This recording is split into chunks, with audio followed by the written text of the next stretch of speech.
primeiro eu acho importante dizer uma coisa. Como é que eu fiz essa matéria? Primeiro, eu estava fazendo uma matéria que eu ainda estou fazendo, até entrevistei várias pessoas sobre isso, sobre o Brasil e o petróleo. Quer dizer, o petróleo tem futuro no Brasil? O que o Brasil pode fazer para dar essa sua contribuição de produzir mais energia limpa, jogar menos carbono na atmosfera e cumprir os seus compromissos climáticos, além de acabar com o desmatamento, etc. Né? A gente sabe que o Brasil tem, de fato, acho que o Lula repetiu isso hoje na viagem, uma matriz energética muito limpa, mas que tem potencial para ser ainda mais limpa, e que, como falou bem o Guilherme, eu acho que existe, que é importante, eu acho que a gente tem na cabeça que existe essa narrativa, né? Durante o governo Bolsonaro, a Petrobras praticamente reduziu muito demais o investimento em biocombustível, não pensou, de fato, se concentrou na exploração do petróleo, pagou dividendos enormes para os seus acionistas e para o Tesouro, claro, dividendos maiores do que todas as empresas petrolíferas do mundo que estão dentro dessa transição energética, as principais, sobretudo as europeias. Então, tudo isso, essa discussão se dá dentro desse contexto. Agora, eu acho que a Petrobras vai ter uma diretoria de novo, uma diretoria de energias de transição energética, de energias renováveis, e eu achei curioso que, quando o presidente da Petrobras disse que, quando ele reiterou que a nova gestão manteria o projeto de explorar petróleo na margem equatorial do Brasil, como se chama aquela região, se for achado petróleo, ele disse que a Amazônia também tem um grande potencial de energias renováveis.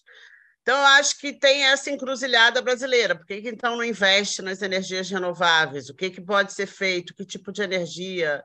Porque isso também, obviamente, tem uma demanda da região, né? De empregos, etc. e tal. Bom, então, voltando à matéria. Como é que eu fiz essa matéria? Eu fiz essa matéria de uma maneira muito simples.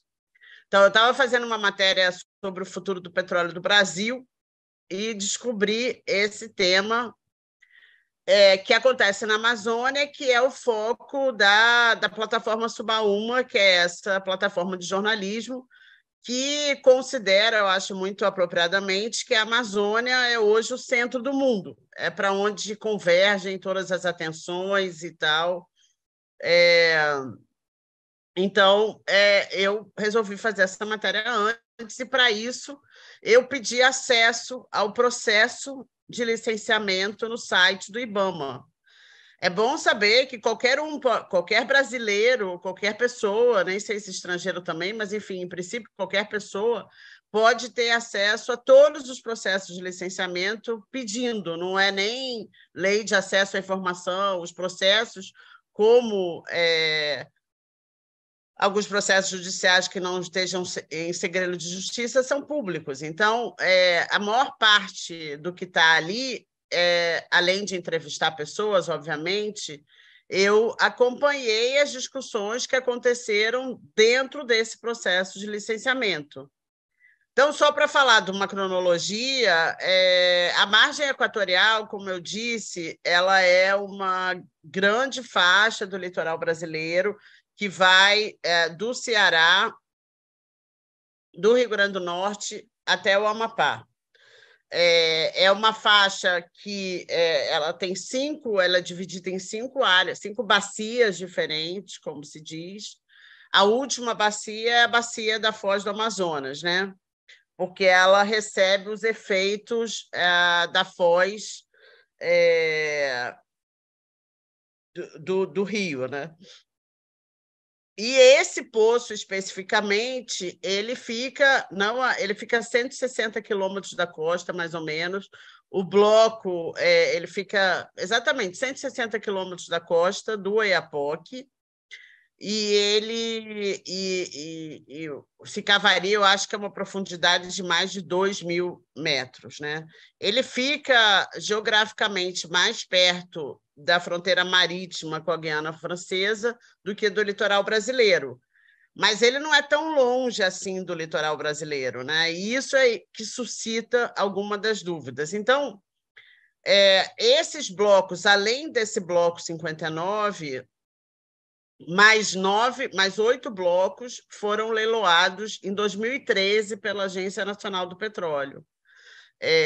Depois, além dele, tem mais 47, eu até anotei aqui para não pegar, 47 blocos do que eles chamam em oferta permanente da ANP, quer dizer, gente que só está esperando para ver, para comprar, ou empresas para comprar outros blocos de exploração de petróleo na margem equatorial, e tem mais 157 blocos em análise pela ANP para ver se vai ser posto em leilão.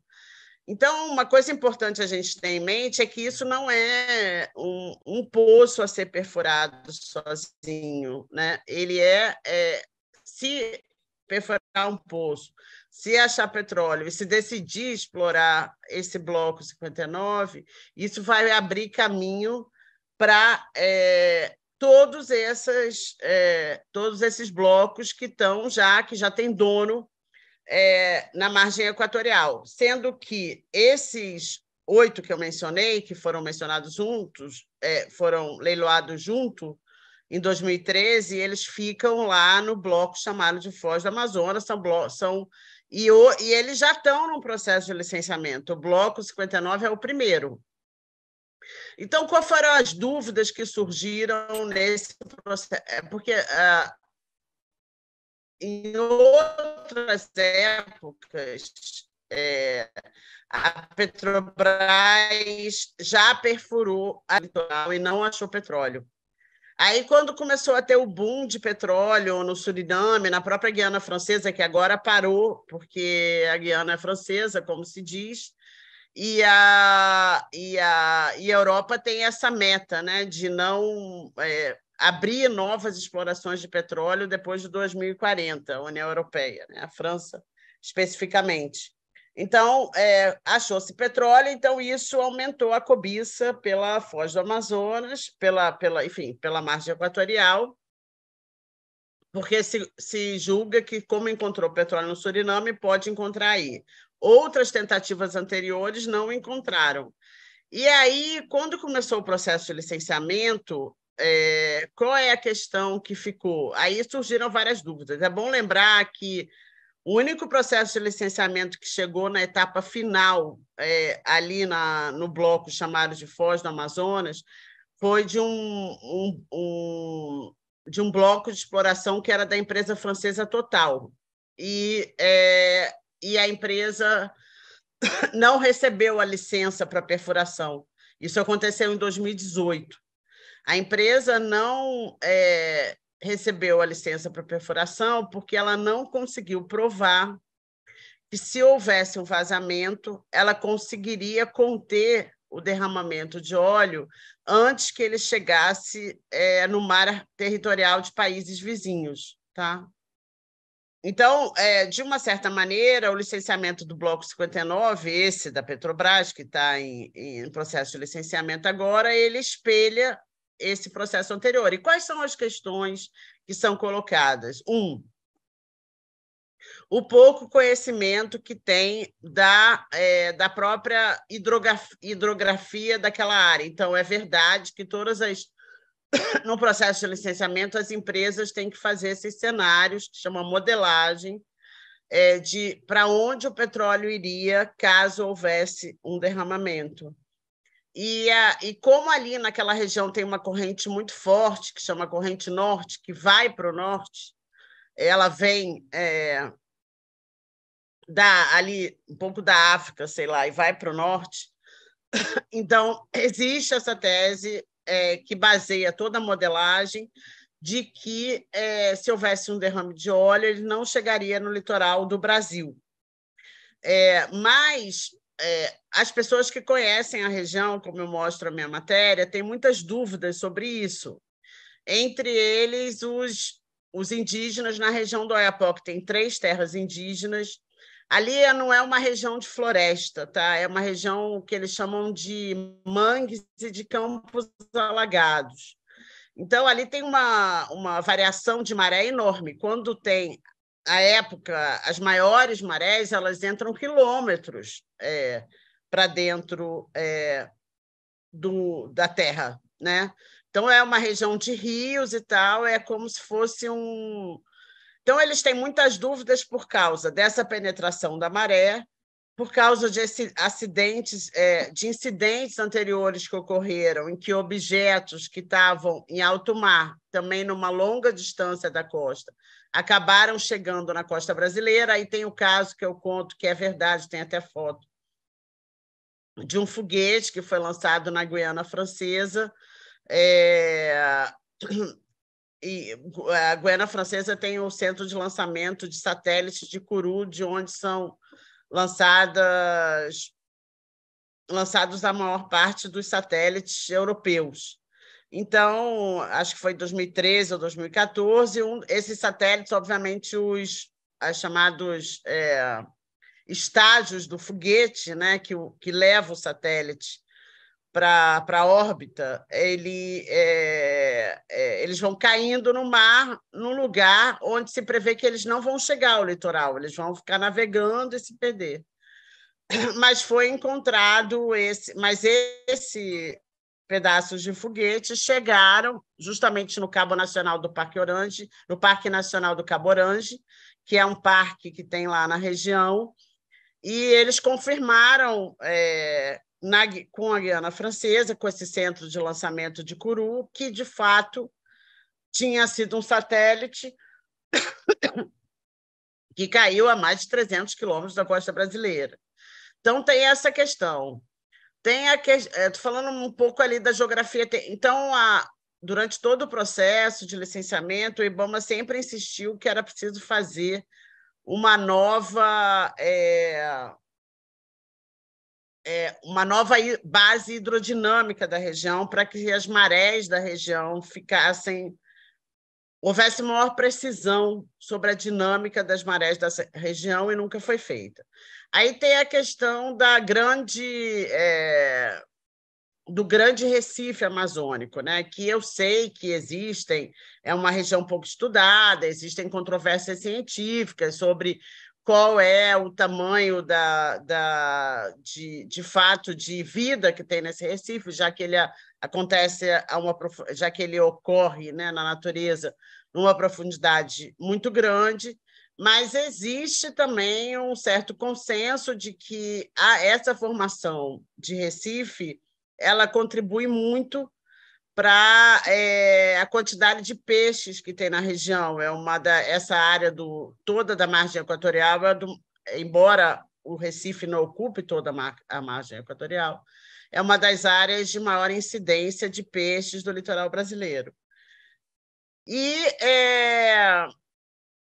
Então, surgiram todas essas dúvidas. E eu acho que, na verdade, além dessas dúvidas sobre o pouco conhecimento das formações marinhas na região, da vida marinha na região, o pouco conhecimento das marés, que gera dúvidas em caso do que aconteceria num caso de acidente, do risco do petróleo nascer para o país, ir para um país vizinho.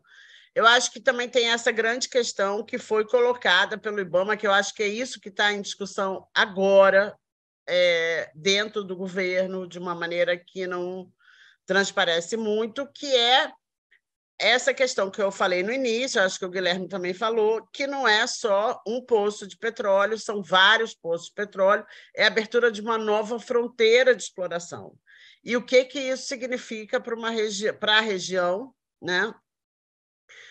Se isso é compatível com as capacidades, enfim, com a vocação econômica de uma região riquíssima em biodiversidade, que poderia ter um grande potencial. Eu não sei, por exemplo, fala-se muito que uma das coisas que o Brasil poderia explorar além do tal hidrogênio verde e tal, poderia explorar energia eólica no mar. Não sei se isso é uma possibilidade, o quanto disso é ambientalmente viável e tal. Mas, enfim, então é preciso analisar esse impacto do projeto no todo da região, e lembrando que, se você perfurar o poço e encontrar petróleo, dificilmente você vai conseguir parar a impedir que ele seja explorado, né? Isso, em tese, é preciso de outra licença de exploração, mas nunca acontece de, uma vez dada a licença para perfuração, você negar a licença de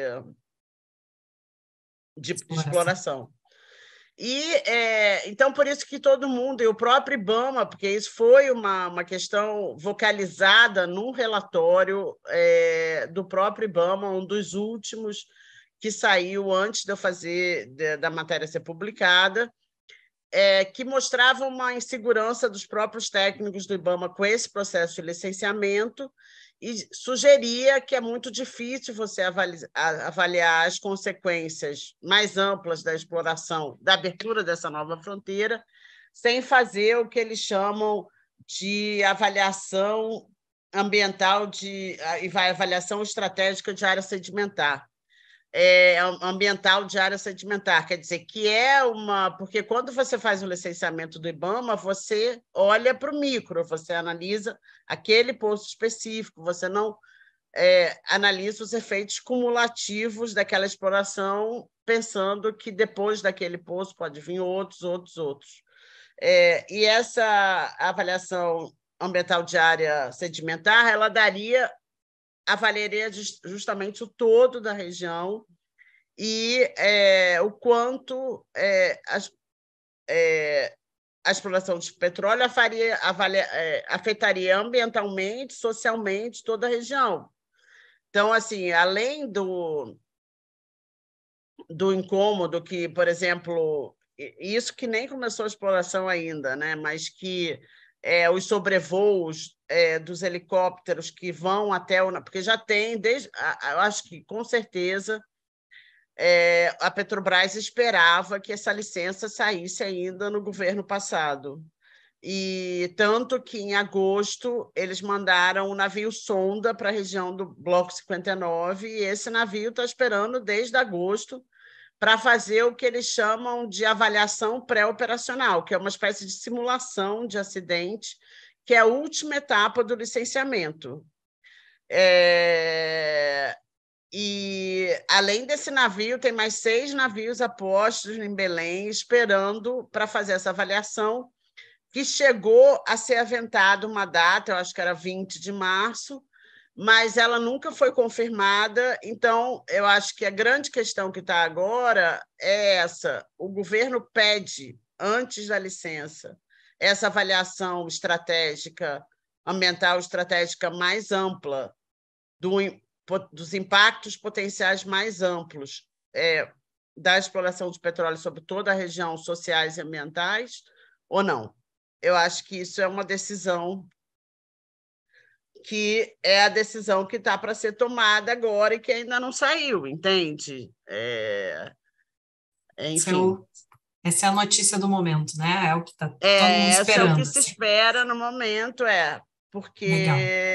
Então, o processo está, na prática, parado, não houve essa simulação, que chama avaliação pré-operacional, no jargão técnico, e é o que estão esperando agora, né? Quais os principais desafios e barreiras para uma empresa chegar a perfurar na foz do Rio Amazonas? E se existe algum aparato da população em relação a isso? Olha, não, assim, eu acho que a dificuldade de exploração lá está ligada ao ineditismo, né? E está ligada às peculiaridades da região. Que, por exemplo, que é parte do que a gente não sabe, que é o elemento de incerteza nesse processo de licenciamento. Que, por exemplo, aqui na Bacia de Campos, né, você está falando de áreas basicamente de áreas muito já urbanizadas, um litoral bastante urbanizado aqui, né, no interior do estado, né, no estado do Rio. O litoral é basicamente de praia, de areia. É claro que se tiver um derrame de petróleo de areia é muito ruim em qualquer circunstância, mas é diferente de ter um derrame de petróleo no litoral de mangue, porque o mangue retém um pouco, talvez a melhor comparação seja com o vazamento que houve aqui na Baía de Guanabara no ano 2000, que nem foi de uma exploração, foi um vazamento da refinaria Duque de Caxias, num dos dutos da refinaria, que, assim, anos depois, embora tenha havido um plano de recuperação do fundo, a área do fundo da Baía de Guanabara, que é uma área de mangue, 10 anos depois, se você furasse ali, você ainda achava petróleo na areia. Então, é um pouco diferente dos vazamentos que a gente viu. Então, a geografia, a topografia do lugar é um pouco diferente dos vazamentos que a gente viu. Por exemplo, quando teve aquele navio que vazou e teve mancha de petróleo em várias praias do litoral brasileiro, não foi? Que teve um vazamento. Então, um pouco tem essa topografia. E outra dificuldade que eu acho é do próprio desconhecimento sobre o que eu falei antes, sobre como se comportam as correntes nesse local. É curioso, porque pouco antes desse leilão da Petrobras, eu acho que em 2012, a Petrobras estava tentando furar um poço um pouco mais perto da costa, 110 quilômetros, e o navio sonda foi arrastado. Não sei se vocês se lembram, eu cito isso na matéria também. Houve um acidente que não teve derrame de petróleo, porque ainda não estava, mas o navio foi arrastado pela correnteza, porque é uma correnteza fortíssima nessa região. Então, tem esses elementos ali de incertezas. E a terceira coisa, eu acho que que eu mencionei antes, essa coisa da compatibilidade. Enfim, quais os impactos mais amplos que a exploração de petróleo pode ter na área? Só vai ter coisa boa, vai muita gente, e depois, enfim, se a gente tiver em mente que a gente está no fim de uma era de petróleo, né? Depois de 2030, 2040, provavelmente o petróleo, a ideia, pelo menos, é que você use petróleo só, não use mais para carro, para trem, para essas coisas, né? Só ainda não se tem uma solução exata, embora existem várias pesquisas, amônia e tal, para combustível de aviação e de navio, né? Então, assim, se não houver nenhuma, obviamente, mudança radical no planeta que freie essas atividades, o que também seria complicado, né? O que você pode ter de impacto e qual é a duração desse impacto? Se compensa você iniciar uma exploração de uma coisa que, não sei, daqui a 20 anos e tal, pode se tornar obsoleta, se não era melhor você já passar por um estágio mais avançado, né? Como que as comunidades ali daquela região já estão se organizando, já estão se colocando em rede para pensar juntas também formas de combater ou de se defender desse processo de alguma forma. E se tu sentiu quais são os maiores medos delas, né? Quais são as maiores questões que elas trazem para o petróleo, para a Petrobras, no caso, né? E como que você sentiu esse impacto mais na comunidade? E se você sentiu, para citar alguma delas, organizações que já estão se mobilizando, já estão se organizando lá. E a outra era uma dúvida que é complementar a essa também, em que eu fiquei refletindo, como que todo mundo aqui, de alguma forma, as pessoas que...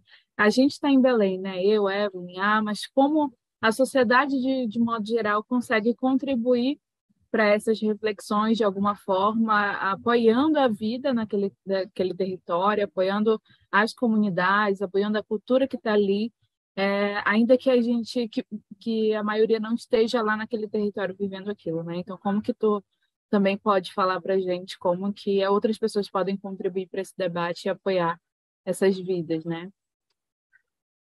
Olha, é assim, como eu falei, existe no Oiapoque, tradicionalmente, existem 3 terras indígenas, tá? E os povos, são 4 povos na região, muitos povos ali e eles têm uma tradição de organização super interessante e muito antiga. Para você ter uma ideia, a primeira terra indígena demarcada ali na região do Oiapoque foi ainda durante a ditadura. Então, para você ver o nível de mobilização que eles têm, eles estão super organizados. Assim, eles realizam, tem um conselho de caciques do Oiapoque, que há anos, todo ano, eles organizam uma assembleia anual dos povos indígenas da região, em que são chamadas autoridades da cidade, do estado, para debater as necessidades ambientais e tal. Isso não impediu, por exemplo, que eles também tenham sido calejados por vários processos. Por exemplo, quando a estrada que vai de Macapá para Oiapoque, quando ela abriu, várias aldeias foram deslocadas, algumas promessas feitas aos povos indígenas da região não foram cumpridas dentro desse processo.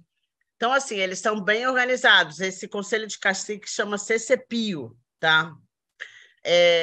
Então, acho que é um pouco de... E eles sempre, nesse processo todo de licenciamento, até como parte das exigências do licenciamento, a Petrobras fez, no ano passado, várias reuniões ampliadas ali em Oiapoque, na região de Belém também, onde fica a base naval do projeto, mas os povos indígenas exigiram uma reunião só com eles, porque eles querem que seja seguido o protocolo 69, né, a Convenção 69 da Organização Internacional do Trabalho, que prevê a consulta prévia a povos tradicionais e originários afetados por qualquer empreendimento.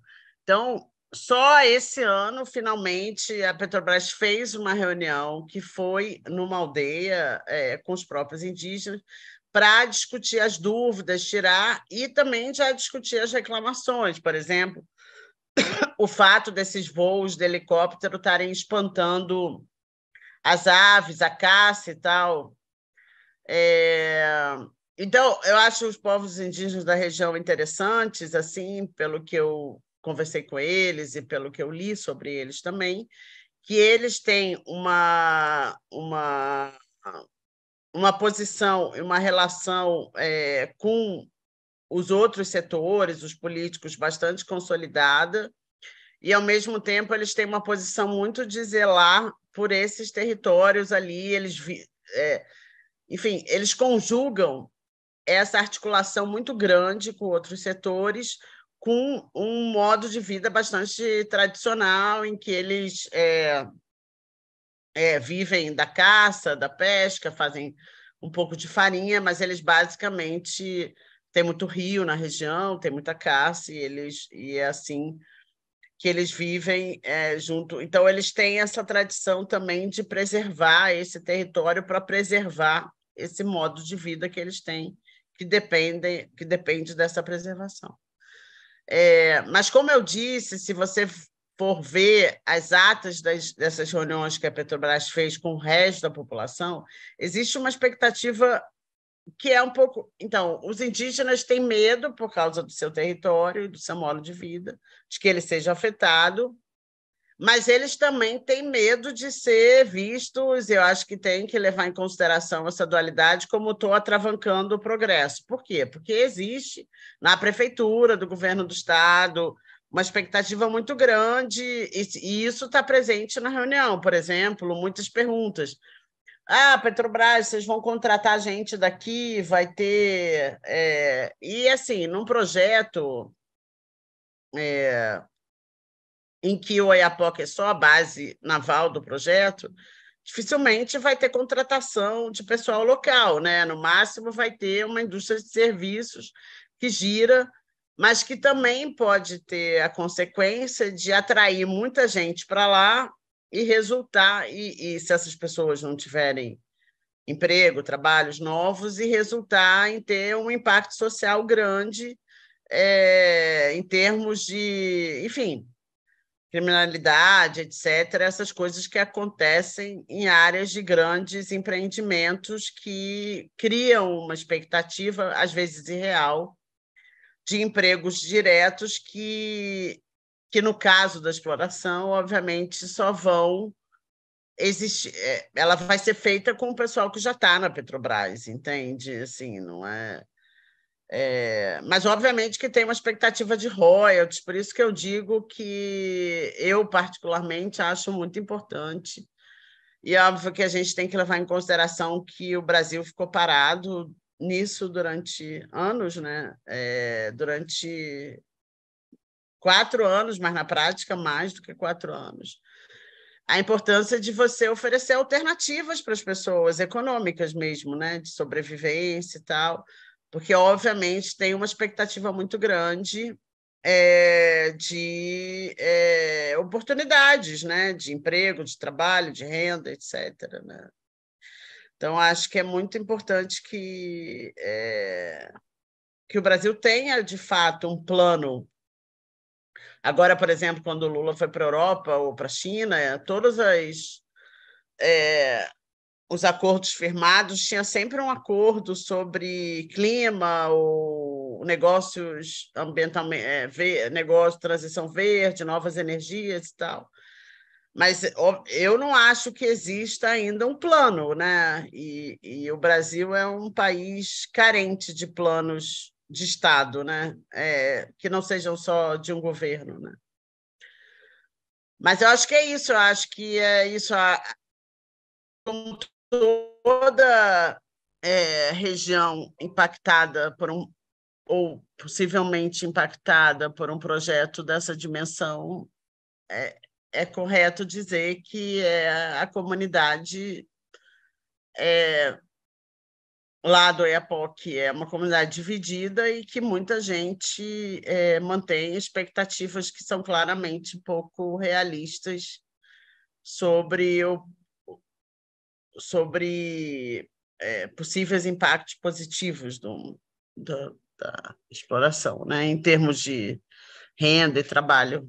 E a minha pergunta vai muito nesse âmbito, assim, né, de como que as ONGs e os coletivos dentro da Amazônia, eles podem interferir nesse atual cenário para conseguir mitigar de alguma forma ou cobrar de alguma forma esses danos socioambientais que estão acontecendo aqui na nossa região de forma efetiva, assim, como que a senhora vê que essas ONGs e instituições daqui conseguem incidir de alguma forma dentro disso, o que é que elas podem fazer? Não, então, sobre esse caso específico da Foz do Amazonas, eu até fiz uma matéria para o site, para Suma Uma agora, no dia 12 de abril, se não me engano, 80 organizações nacionais e locais também, reunindo de vários setores aí,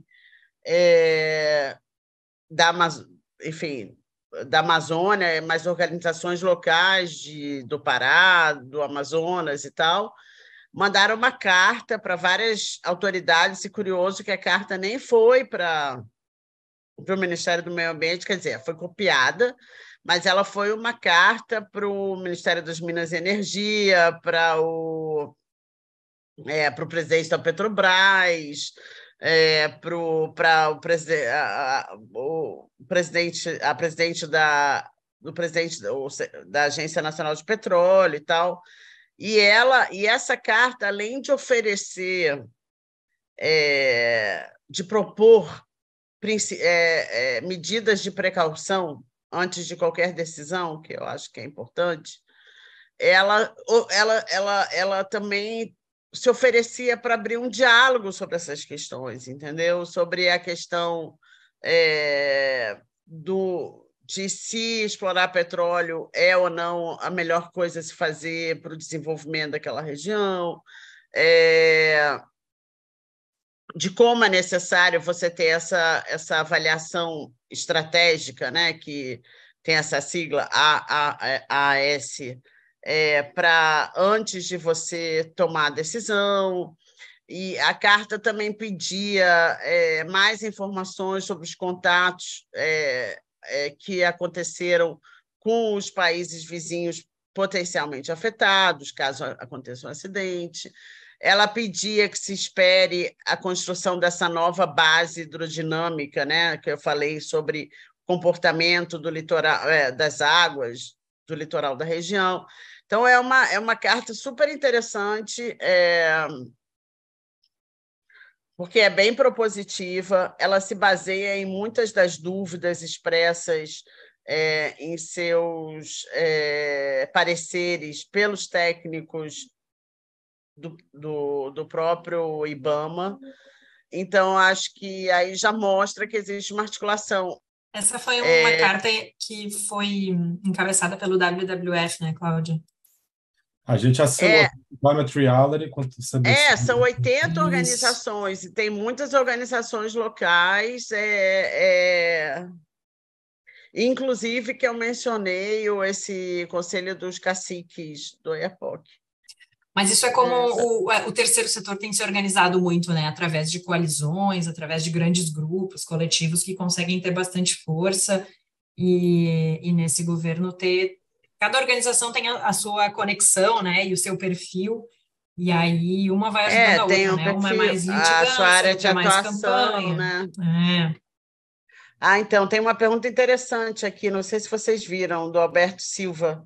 A considerar que as mudanças climáticas têm um impacto considerável nas correntes marinhas, gostaria de saber se há estudos com cenários diferentes dos atuais. Não, eu acho que é isso aqui também. Outra questão, Alberto, que é justamente por isso é uma das razões por que se quer que seja feita uma nova, que eles chamam de base hidrodinâmica.